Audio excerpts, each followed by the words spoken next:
Hi, this is Bob Mason, Managing Partner at Argon Ventures, and you're listening to Experiencing Data with Brian T. O'Neill. You're now experiencing data with Brian O'Neill.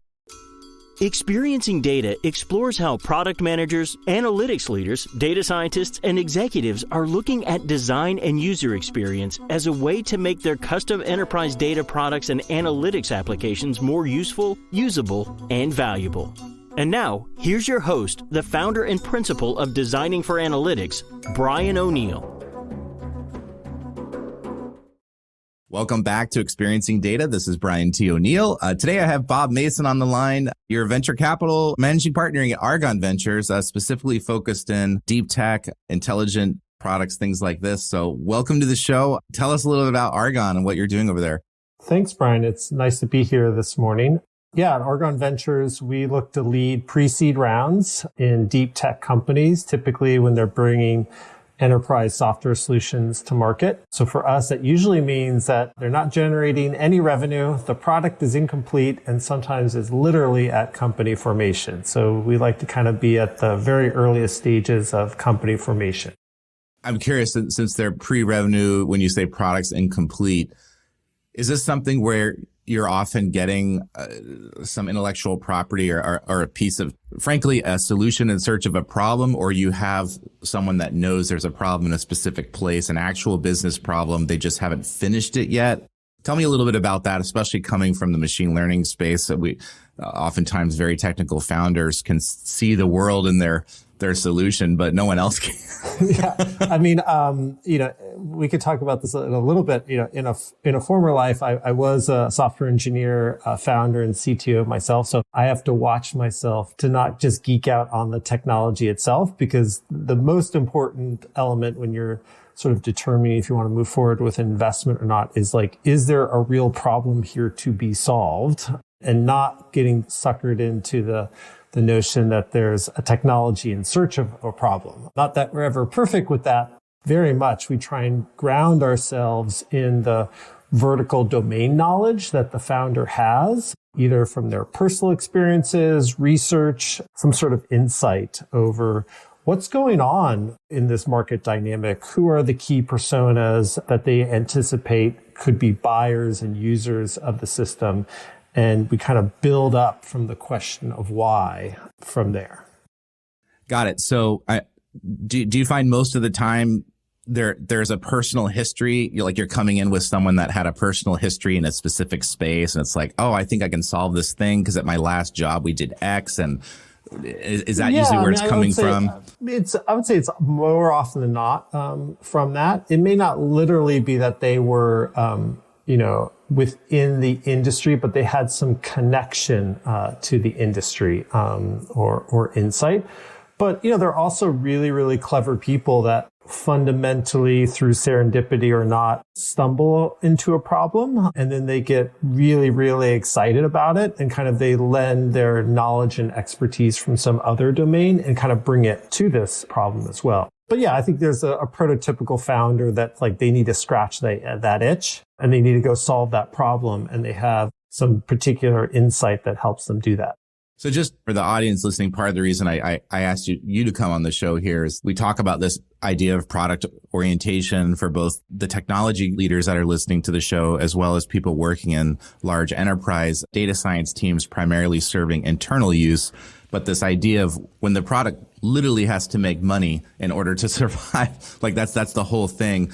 I want to talk about that space, particularly from the lens of founders who are working with data science, or they are data scientists themselves. What do those people look like? What are some of the things are there common things that you see need to change when we're talking about these technologies in terms of the people or the mindset? Or I can think of some of these myself just in terms of there tends to be a little bit more introversion there, less interested in going out and talking to people, things that are very antithetical, I think, to doing great product work.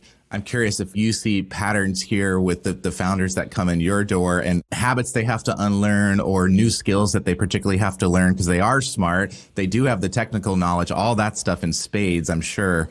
Tell me a little bit about like the people coming in the door.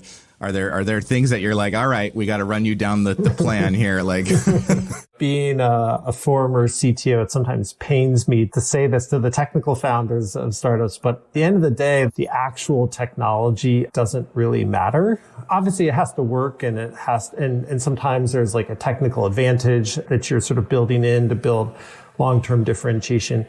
But ultimately, it's really about kind of the sales and marketing strategy, because you need to be able to sort of feed the engine and really justify the value creation that the technology brings to bear. Oftentimes, it's really easy to have an in-depth conversation around sort of the market forces or the dynamics of what's happening within a particular industry and their approach to using data or, sort of machine learning or what have you to go solve that problem. But then they haven't spent enough rigorous time thinking about, okay, well, how do we actually bring this to market? Who are the buyers? What is the sales cycle like? And obviously at the early stage, you don't know the answers to those questions, but oftentimes there's a lot of research or at least hypothesis testing that you can do to kind of validate that. The NSF has a really interesting educational program called iCore. And one of the fundamental tenets is that you should go speak to 100 people. And I think that type of user-centric research is really valuable, particularly at the earliest stages when if you're just off by a degree or two, several years down the road, that can be a really material roadblock that you hit. And so starting off on the right foot, I think is super, super valuable. Is there a reluctance to do that kind of work? A lot of the time? I don't think so. I think it's just, like you said, it's not necessarily natural to everyone. The best opportunities I see is a really balanced team, right? So you have the prototypical business leader and the prototypical technical or product leader, and they come together with a shared passion and they bounce off of each other. But oftentimes I see the product and technical people, because of the underlying understanding of the data or the technology itself, they actually may have greater insight sometimes on, how to drive a go-to-market or who the right buyers are or what have you. So I don't think the technical folks in an early stage startup absolve themselves of not being really intimately involved with and think strategically about their go-to-market and who ultimately they're creating value for. You might be biased just from the subset of people that are coming to you and they're willing to like go scratch the itch as you talked about. But do you think there's anything inherently difficult about someone that comes from a data science background moving into a product leadership type of role? Is there any reason why they made, well, it's an uphill battle and it's going to be really tough, or nope, they actually make great ones? Any comments about that? I've heard they don't make really good. In general, you really need to hire some other people like that. There's definitely some voices in the data space that believe that, especially about the transformation enterprises are trying to have and adopting more of these digital native product orientations with the work that they're doing. I don't necessarily feel that way, but I'm curious what your take is. My personal background and journey came from being a software engineer, software architect, evolving into be a CTO. And in my role as a CTO, I was effectively like a chief product officer. So I grew in my own career of really kind of understanding the power and the opportunity to be very engaged with customers and really understand their problems and internalize them, and did kind of use that to drive a product roadmap. I don't see anything inherent within the fields of data science or software or machine learning that would prohibit someone from doing that. Obviously, it's a personality choice. Do you find joy in engaging with customers and kind of learning with them? And if you don't, that's fine. That just may not be what your power alley is. But once again, that may mean that you need to complement yourself with someone that does find joy in that regard. When I first engage with technical founders, I often are having a conversation with them over time, kind of how where they see their own role evolving. And I see oftentimes there's sort of three personas of a technical leader that often are exhibited by a single person at the very beginning, but over time they want to become more and more specialized. So you have someone that is a purely technical innovator. They're on sort of the cutting edge of the science of whatever they're building, a distributed system, machine learning, data science, algorithm development, what have you. There could be someone that is sort of a head of engineering, and they find joy in building great teams, improving team velocity. And then you may have someone that has a strict product vision. Where is the world going to? What is the needs of the business? Someone can try and embody all three, but it may actually be that you're only good at scale or you only find joy out of one or two of them, right? And so if you start thinking about being retrospective about where you want to spend your time, you can start thinking about who you want to complement around you to kind of fill those other gaps. In terms of when we talk about the part where the tech actually is supposed to get out there and start doing its magic, one of the challenges I know a lot of teams have in this space is low adoption. So either they get the foot in the door and on the technology. So this is from the technology industry side. They sometimes get the product in there, but the dirty truth is that a lot of those seat licenses aren't getting used.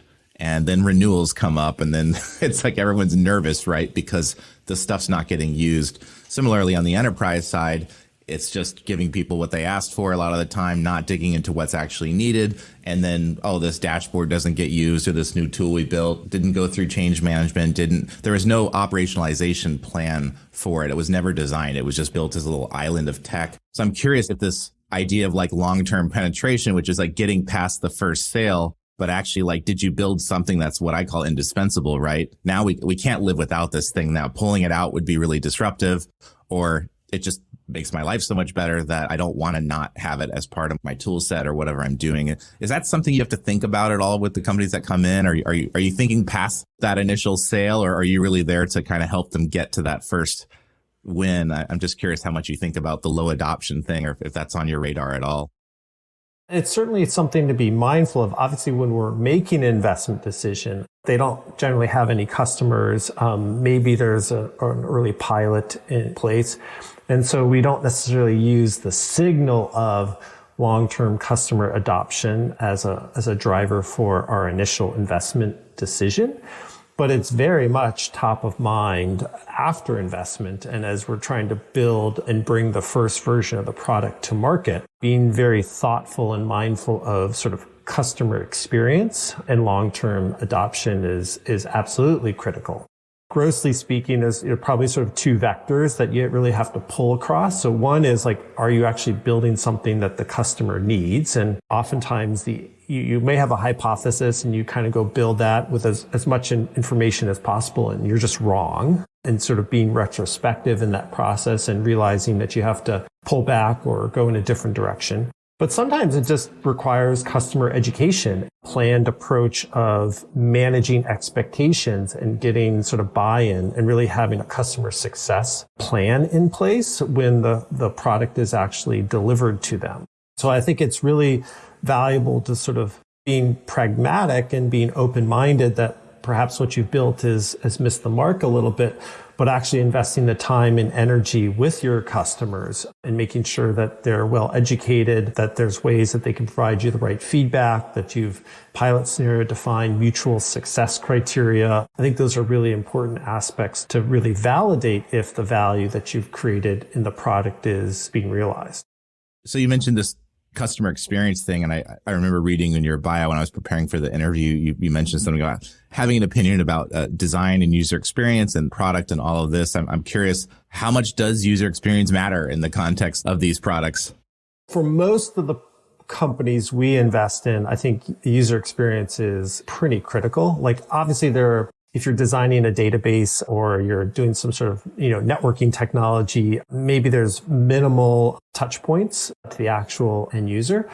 But even from that perspective, if you think about sort of the developer experience as a form of user experience or customer experience, I think that is as equally valuable and important as having a beautiful UI. I think a lot of my personal inclination around sort of design and user-centric actually comes from some of my very first work experiences, actually, which were in desktop publishing and graphic design. When I was first in middle school and then in high school, I was kind of designing logos and putting pamphlets together, and I didn't really realize it at the time, but I had to kind of think about who's reading this, how is the information being presented, what choices am I making in font and graphics. And I think that sort of early nascent experience sort of I kept building upon over time. And my first job out of college actually was at a startup called Art Technology Group. This really interesting blend of being very design centric and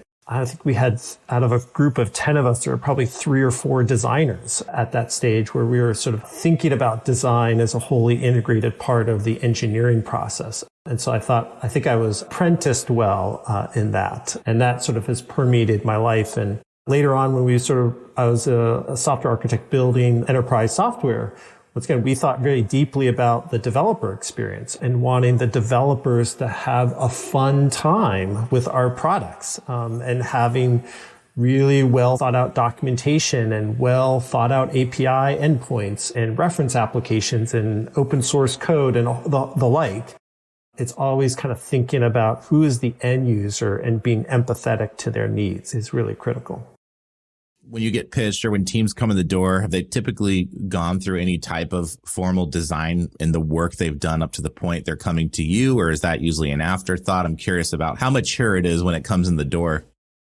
I would say there are some teams that have a more natural inclination to be sort of design centric, or they recognize the value that they want to place in design as a way to sort of create differentiation, even if they don't necessarily have the resources to do it at the beginning. And it may be that just the founders themselves take their best shot but the conversations we can have about, well, who are your personas? What is the ideal customer persona? Who are your buyers? What are the problems are they solving? Why did you make these decisions? Like, you can kind of get a glimpse into their sort of user centricity, which I think is really exciting. I don't know if you get into much kind of the difference between buyers and users, and do the teams understand the difference there sometimes about who's actually writing the check versus who's going to use it? And then that's sometimes where the adoption thing tanks, right? Because the team that's using it, it's not solving their need, but the promise sounded really great. And everyone could imagine the promise of the product because, oh God, this tool will cut our call center costs by X because of Y and Z, but the call center people don't want to do it that way. As an engineer and product leader, I've fallen into that trap myself. So, it's something you're always mindful of. And I think where we try and be helpful to a team, and particularly if they have an enterprise software solution, like, it's often a very complicated buying cycle, and there are multiple stakeholders. There are multiple layers of authority sometimes, and sometimes you have to drive consensus before you can kind of move forward.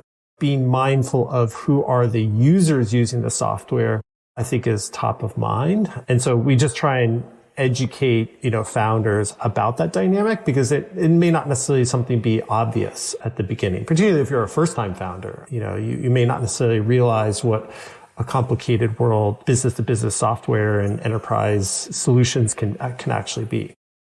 Do you see any differences in terms of how the product needs to be designed or what the experience needs to be because of the technology that's being used, because we're dealing with probabilities, with predictive technologies, for example? It's not binary. It's not like if you do this, you're going to get this result every single time. It's never going to be different. Now, all of a sudden, it's not. It's disruptive because the model doesn't always say how it came up with things. It doesn't say how it came up with the prediction. And so there's some opacity there. It's a little bit opaque, perhaps. Is there anything different about that you see in terms that teams need to think about when designing?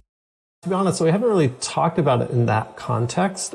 Oftentimes, there is certainly a data visualization problem. There's sort of a language of how you want to represent numbers and statistics and probabilities, to be able to do that in a manner where an average user kind of gets value out of the data. Because, if you're a scientist, the way you're presenting both raw data and sort of summaries of data could be quite different than if you're working with a business analyst that's a few years out of college with a liberal arts degree.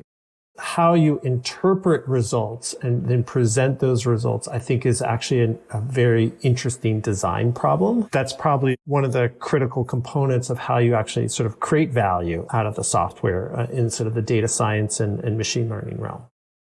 When you worked in your tech background, et cetera, maybe they're not design specific considerations, but in terms of the product, the inherent nature of using deep technology or machine learning or AIs, is there anything different on maybe the business side, if it's not the design side, that founders need to be aware of when they're trying to leverage these technologies? Like, oh, the onboarding period is so much harder, or getting buy-in is tougher because X, like any patterns that they have to start watching out for? Well, I think oftentimes AI-based solutions or sort of data-centric solutions can have a cold start problem where either the model that's being delivered to the customer or the refinement of the system requires sort of unique data sets. And those data sets actually come from the customer. And therefore, there's a challenge that the potential customers may not see immediate value unless you kind of go through this training process. And that could require just crunching raw data. It could require a human in the loop process. But I think that challenge needs to be sort of faced head on. And you need to be able to sort of think about how you can create value through your software system pretty immediately, despite that problem. So sometimes there are some relatively quick and easy wins that don't require a lot of deep technology, machine learning, sort of vast troves of data analysis. It may be really beneficial to kind of get your foot in the door by solving some really simple problems that may have to do more with process or workflow or some sort of other technical integration. And then over time, you create more and more differentiated value because, the data sort of creates the positive feedback cycle into the system. But I think initially a lot of early AI startups just kind of assumed that customers would be patient and would let the system run, or they would invest the time or energy. And then, 3, 6, 9, 12 months later, there'd be this magical ROI. And that's just not how business people operate. You need to really have a visceral feeling of value creation in a relatively short period of time. Sometimes it's the order of minutes or hours and not just days or weeks. I don't know how enterprise cybersecurity software is sold, but it's I wonder if it's mostly after there's a disaster, because it's you don't really feel that pain ever. It's just paying for insurance, It's not a bleeding problem. It's just cost of doing business, but it's never bleeding. And it feels like it would be a tough sale, and it's taking that long before you ever see the value. And then until you find out what you're protecting, right? Or you have some idea, oh, look at all the stuff we stopped. The opportunity stopped, Yeah. I mean, but obviously, if you take the notion of crossing the chasm, the first step of any startup is to find those early adopters, and those early adopters have the foresight. They have the risk-taking gene built into their DNA, even if they're at a Fortune 500 company, right? There's something about how they want to build their career and how they want to differentiate their own leadership that allows them to kind of take the risk on an early stage startup. And ultimately, oftentimes, what you're really trying to do in your sort of sales cycle is to identify as quickly as possible, to triage those people and to realize there are a whole bunch of people that may be theoretically great business clients, but they're not early adopters. And it doesn't matter how much time or energy you spend with them. The organizational structure, the inertia, and their own risk proclivity won't allow them to get over the finish line. And so you just need to park them and keep them warm for another year or two while you prove out and go actually demonstrate value with the leaders that are going to be early adopters. And then come back with a higher price. Exactly. Second year. Because you didn't buy. I want to rewind a second when you talked about showing some quick wins or getting some value on the board early. That sounds a lot. If I was putting my listener hat on, I was that sounds a lot like going in and doing consulting where it's oh, well, we're trying to sell you X, this hammer that we made, but you kind of need a screwdriver or you need plumbing. You don't need a hammer. You need plumbing. That sounded like services work. So tell me about how do you go in and show quick wins with a product that it's fairly narrow in its scope of what it does, but then you're saying show some quick wins. Can you talk about that? Or do you mean the whole product needs to just be focused on quick wins initially? Yeah, I was thinking about this dichotomy, let's say, between deterministic engineered software, that really is around workflow enhancements versus, some sort of predictive model that is derived off of, training data sets and the like. Oftentimes the sort of exciting part of the technology realm is on the bleeding edge of building some new model. But the reality is there may be an easy fix to a problem within their overall company workflow or engagement with their own customers that doesn't require any advanced machine learning. Not ignoring those facts, And once again, if you're really customer centric, you may realize, oh, we could actually solve this really interesting small problem first. And it allows us to build a trusted relationship with the customer. And then over time, with that trusted relationship, we can get access to data. They'll actually spend the time of using our system, which helps train the system. So that's what I was thinking. To your other point on kind of the role of services, particularly in enterprise software, I do think there is a valuable strategy that can be pursued. In both my previous company, ATG and Bright Cove, ultimately we became sort of global public enterprise software companies.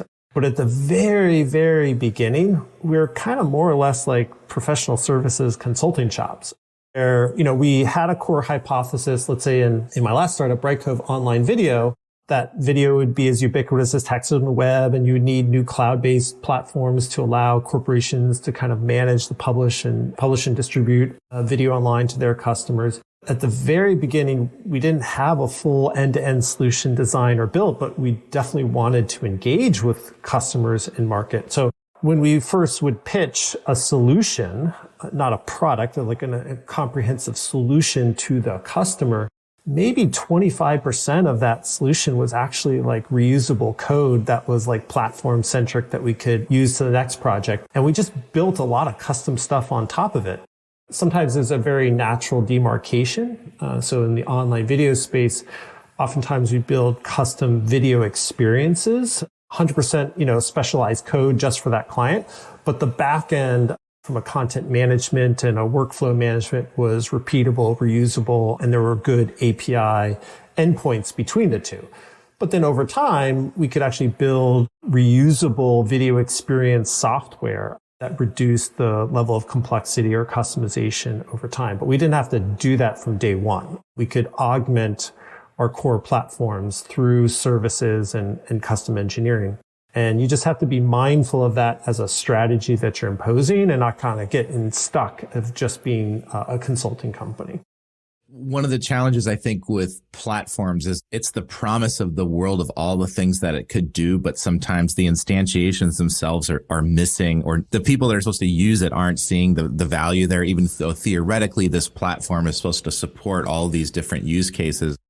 My general thing is you may need to design something on top of the platform that's end to end for someone to actually first see the value of it before you can start. Let's move it to this industry. Let's move it to this industry. Let's move it to this industry or to different verticals. And I'm curious, do you get a lot of platform plays coming in the door where it takes crossing the chasm a bit for someone to see what the potential is there? Or talk to me a little bit about platform products versus actually end to end solutions there. Part of our hypothesis of our fund and our thesis is that we're actually sort of entering a new business cycle where capabilities should be more vertically oriented. They should be more domain specific. They should be more of what I would roughly call like a business application in its style versus a very broad horizontal platform. Part of that is just there's enough time that has gone through. Enough domain experts are comfortable with the broad outlines of cloud computing and data and machine learning that they are now having intrinsic insights into how to apply those technologies to actually solving very specific problems. Obviously, you could still create a tremendous platform that's very broad and horizontal, but we actually think if you focus on the business problem of that particular vertical or domain, that actually creates a really powerful wedge, and you can increase your value proposition. If you were to use the platform term, increase the breadth of a platform over time. But if you're not solving that intrinsic problem at the very beginning, you may never get the chance to survive. Any other kind of future thoughts about where things are going? So you're saying vertical focus, a little bit more domain specialization, less broad horizontal. You could solve the world of problems, across all these different industries with this platform. Any other trajectories that you're kind of seeing, especially with the machine learning and analytics space and data science, et cetera, with tools using these technologies, where the market's going, or resistances that are going to come up, or opportunities, anything like that? The cross collaboration across domains is really, really interesting. Just as a small example, our most recent investment is in a company called Trilo Bio, which is building a robotic lab automation system. So for biology and synthetic biology and molecular labs. The three founders blend both robotics, computational biology, and sort of pure scientific biology as skill sets. The teams that they've had to assemble include machine learning engineers, mechatronic engineers, and pure software developers. And for them to bring their solution to market, they really have to integrate these disciplines. They're using machine learning integrated within robotics to be able to do like path planning for their devices. They're designing an entirely new open source programming language to control these robots. They have to be thinking about their end users who are biologists that have never written code. And so what type of packaging system can they put on top of it to design protocols that get loaded into an app store, for example? That's actually going to be probably one of the most interesting and powerful secular trends. The cross-disciplinary integration of a lot of different skill sets. Data scientists and machine learning engineers can be really a key pillar of that. But they should be looking for, problems and domains from friends and ex-colleagues or other serendipitous connections and merge their perspective with theirs as well. That sounds like an exciting design space too to work on. Thanks for sharing those insights. Any closing words just for our listeners that you'd like to share? It's been really great to have you on, Bob. Any final thoughts? For us as a fund, it's never too early to reach out or to see how we can be helpful. Oftentimes, because myself and my partner were operators and entrepreneurs at heart, we like to play in the mud and help people figure out what are you actually building and why are you building it? And here's some ideas and thoughts from our own personal experiences of building startups that may be helpful.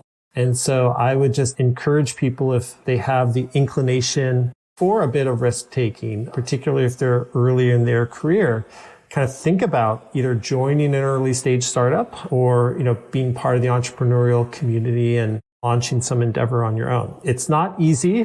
When you think about probabilities in math, you will most likely fail.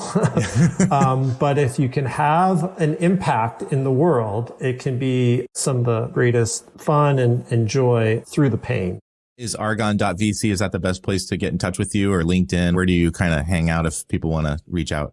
Yeah, LinkedIn is good. Our website is argon.vc. You can email me, bob@argon.vc as well. I really appreciate the time, Brian. Yeah, it's been great to talk to you. Thank you so much for coming on Experiencing Data. We hope you enjoyed this episode of Experiencing Data with Brian O'Neill. If you did enjoy it, please consider sharing it with the hashtag #ExperiencingData. To get future podcast updates or to subscribe to Brian's mailing list, where he shares his insights on designing valuable enterprise data products and applications, visit designingforanalytics.com/podcast.